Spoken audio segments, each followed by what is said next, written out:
हरे कृष्ण। सोमवार के व्रत में जरूर सुने ये कथा, मिलेगी शिव पार्वती की कृपा। सोमवार का दिन शंकर भगवान को समर्पित होता है। आज के दिन भक्त भोलेनाथ को प्रसन्न करने के लिए विशेष पूजा अर्चना करते हैं। कुछ लोग आज के दिन व्रत भी रखते हैं ताकि शिव की विशेष कृपा प्राप्त की जा सके।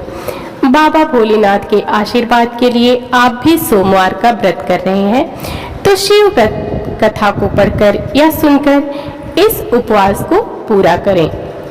शिव व्रत कथा, शिव पार्वती की पूजन विधि, भोलेनाथ को कैसे प्रसन्न करें।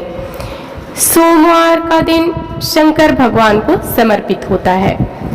आज के दिन भक्त भोलेनाथ को प्रसन्न करने के लिए विशेष पूजा अर्चना करते हैं। कुछ लोग आज के दिन व्रत भी रखते हैं ताकि शिव की विशेष कृपा प्राप्त की जा सके। बाबा भोलेनाथ के आशीर्वाद के लिए आप भी सोमवार का व्रत कर रहे हैं तो शिव व्रत कथा को पढ़कर या सुनकर इस उपवास को पूरा करें। सोमवार की व्रत विधि, नारद पुराण के अनुसार सोमवार व्रत में व्यक्ति को प्रातः स्नान करके शिव जी को जल और बेलपत्र चढ़ाना चाहिए ताकि शिव गौरी की पूजा करनी चाहिए। शिव पूजन के बाद सोमवार व्रत कथा सुननी चाहिए। इसके बाद केवल एक समय ही भोजन करना चाहिए। साधारण रूप से सोमवार का व्रत दिन के तीसरे तक होता है, मतलब शाम तक रखा जाता है। सोमवार का व्रत 3 प्रकार का होता है, प्रति सोमवार व्रत, सोम प्रदोष व्रत और 16 सोमवार का व्रत। इन सभी व्रतों के लिए एक ही विधि होती है। सोमवार की व्रत कथा। एक समय की बात है, किसी नगर में एक साहूकार रहता था। उसके घर में धन की कोई कमी नहीं थी, लेकिन उसकी कोई संतान नहीं थी। इस कारण वह बहुत दुखी रहता था।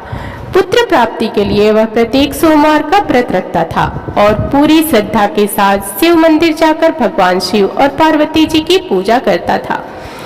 उसकी भक्ति देखकर एक दिन मां पार्वती प्रसन्न हो गई और भगवान शिव से उस साहूकार की मनोकामना पूर्ण करने का आग्रह किया।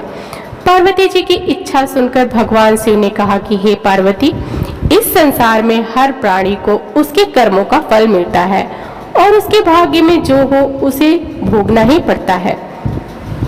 लेकिन पार्वती जी ने साहूकार की भक्ति का मान रखने के लिए उसकी मनोकामना पूर्ण करने की इच्छा जताई। माता पार्वती के आग्रह पर शिव जी ने साहूकार को पुत्र का वरदान तो दिया, लेकिन साथ ही यह भी कहा कि उसके बालक की आयु केवल 12 वर्ष होगी। माता पार्वती और भगवान शिव की बातचीत को साहूकार सुन रहा था। उसे ना तो इस बात की खुशी थी और ना ही दुख। वह पहले की भांति शिव जी की पूजा करता रहा। कुछ समय बाद साहूकार के घर में एक पुत्र का जन्म हुआ। जब वह बालक 11 वर्ष का हुआ तो उसे पढ़ने के लिए काशी भेज दिया गया। साहूकार ने पुत्र के मामा को बुलाकर उसे बहुत सारा धन दिया और कहा कि तुम इस बालक को काशी विद्या प्राप्ति के लिए ले जाओ और मार्ग में यज्ञ कराना। जहाँ भी यज्ञ कराओ वहाँ ब्राह्मणों को भोजन कराते और दक्षिणा देते हुए जाना। दोनों मामा भांजे इसी तरह यज्ञ कराते और ब्राह्मणों को दान दक्षिणा देते काशी की ओर चल पड़े। रास्ते में एक नगर पड़ा जहाँ नगर के राजा की कन्या का विवाह था, लेकिन जिस राजकुमार से उसका विवाह होने वाला था वह एक आंख से काना था। राजकुमार के पिता ने अपने पुत्र के काना होने की बात को छुपाने के लिए एक चाल सोची। साहूकार के पुत्र को देखकर उसके मन में एक विचार आया। उसने सोचा क्यों न इस लड़के को दूल्हा बनाकर राजकुमारी से विवाह करा दूं। विवाह के पश्चात इसको धन देकर विदा कर दूंगा और राजकुमारी को अपने नगर ले आऊंगा। लड़के को दूल्हे के वस्त्र पहनाकर राजकुमारी से विवाह करा दिया गया, लेकिन साहूकार का पुत्र ईमानदार था। उसे यह बात न्याय संगत नहीं लगी। उसने अवसर पाकर राजकुमारी की पुत्री के पल्ले पर लिखा कि तुम्हारा विवाह तो मेरे साथ हुआ है,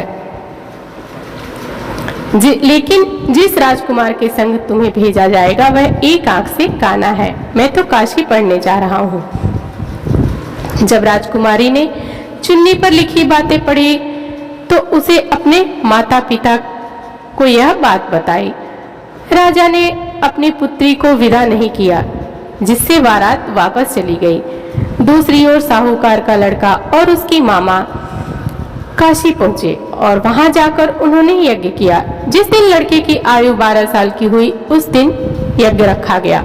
लड़के ने अपने मामा से कहा कि मेरी तबीयत कुछ ठीक नहीं है। मामा ने कहा कि तुम अंदर जाकर सो जाओ। शिव जी के वरदान अनुसार कुछ ही देर में उस बालक के प्राण निकल गए। मृत भांजे को देखकर उसके मामा ने विलाप शुरू किया।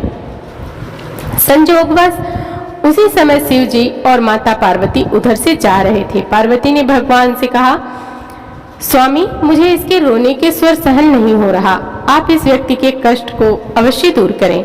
जब शिव जी मृत बालक के समीप गए तो वह बोले कि यह उसी साहूकार का पुत्र है जिसे मैंने 12 वर्ष की आयु प्रदान की दिया था, वरदान में दिया था। अब इसकी आयु पूरी हो चुकी है। लेकिन मातृभाव से विभोर माता पार्वती ने कहा कि हे महादेव, आप इस बालक को और आयु देने की कृपा करें, अन्यथा इसके वियोग में इसके माता पिता भी तड़प तड़प कर मर जाएंगे। माता पार्वती के आग्रह पर भगवान शिव ने उस लड़के को जीवित होने का वरदान दिया। शिव जी की कृपा से वह लड़का जीवित हो गया। शिक्षा समाप्त करके लड़का मामा के साथ अपने नगर की ओर चल दिया। दोनों चलते हुए उसी नगर में पहुंचे जहां उसका विवाह हुआ था। उस नगर में भी उन्होंने यज्ञ का आयोजन किया। उस लड़के के ससुर ने उसे पहचान लिया और महल में ले जाकर उसकी खातिरदारी की और अपनी पुत्री को विदा किया। इधर साहूकार और उसकी पत्नी भूखे प्यासे रहकर बेटे की प्रतीक्षा करते रहे। उन्होंने प्रण कर रखा था कि यदि उन्हें अपने बेटे की मृत्यु का समाचार मिला तो वह भी प्राण त्याग देंगे, परंतु अपने बेटे को जीवित होने का समाचार पाकर वह बेहद प्रसन्न हुए। उसी रात भगवान शिव ने व्यापारी के स्वप्न में आकर कहा कि हे श्रेष्ठी, मैंने तेरे सोमवार को व्रत करने और व्रत कथा सुनने से प्रसन्न होकर तेरे पुत्र को लंबी आयु प्रदान की है। इसी प्रकार जो कोई सोमवार का व्रत करता है या कथा सुनता है और पढ़ता है, उसके सभी दुख दूर होते हैं और समस्त मनोकामनाएं पूरी होती है। तो दोस्तों, आज की कथा कैसी लगी कमेंट बॉक्स में जरूर बताइएगा।